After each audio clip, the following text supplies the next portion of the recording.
Look at the Kathmandu Valley. Millions of people, rapidly digitizing, tightly packed between the Himalayas. For a telecommunications monopoly, a captive market like this is generally a goldmine. That exact logic is why Malaysian corporate giant Axiata stepped in. In 2016, they purchased an 80% controlling stake in Nepal's leading private telecom operator, Ncell, for $1.36 billion. But look at the asset today, a massive discrepancy. By 2023, that exact holding suffered a 96% drop in value. This chart highlights the severity. The 2016 green bar represents the $1.3 billion entry. The red block represents Axiata's exit, a $50 million fire sale. The source of this collapse involves two factors that moved in tandem: a multi-year tax dispute and a statutory rule that effectively put the company's future on a ticking clock. The origin of this conflict traces back to how the 2016 acquisition was structured.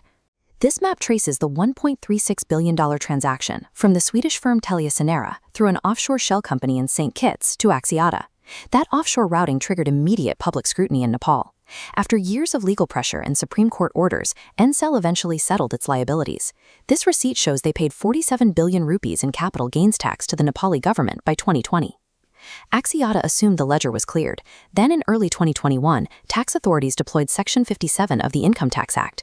They argued that because the underlying ownership changed by more than 50%, entirely new tax liabilities applied. The large taxpayer's office issued a second notice. As this document details, they demanded an additional 57.9 billion rupees for the exact same 2016 transaction.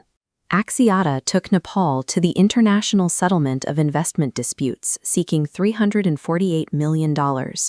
The tribunal dismissed Axiata's claims and ordered them to cover costs, but directed Nepal to refrain from demanding further taxes on the 2016 deal.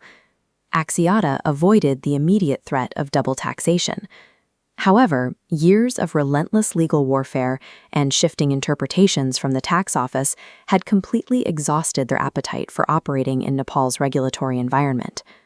A moment of wonder. This brings us to the $50 million exit. The buyer, Spectrlite UK, is owned by Satish Lal Acharya.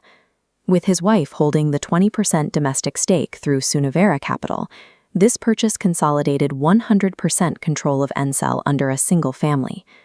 Legal fatigue was a factor, but the deal was truly driven by a hidden poison pill located within Section 33 of the 1997 Telecommunications Act. Under Section 33, any telecommunications company with more than 50% foreign ownership automatically reverts to state control after its 25-year operating license expires. Ncell's original license was granted in 2004. As the countdown calendar shows, that license legally expires on August 31, 2029. By accepting the deal, the Acharya family took ownership of a rapidly expiring countdown timer, accounting for the steep discount in the purchase price. The new owners immediately initiated a strategy to save the company from state seizure. They submitted this restructuring proposal to the Prime Minister's office, outlining a public IPO. By issuing shares on the Nepal Stock Exchange, they aimed to dilute foreign ownership below 50%. As this diagram indicates, shifting to 51% domestic control bypasses the nationalization threshold. Whether this legal maneuver works or not, the decade-long battle over Ncell has sent a very clear signal to the rest of the world. We can see the economic fallout in this foreign direct investment map. The gauge is dropping heavily into the red zone, reflecting a 24% year-over-year decline in foreign capital entering the country. When the state retroactively shifts tax assessments and statutory nationalization deadlines loom over major assets, international investors hesitate.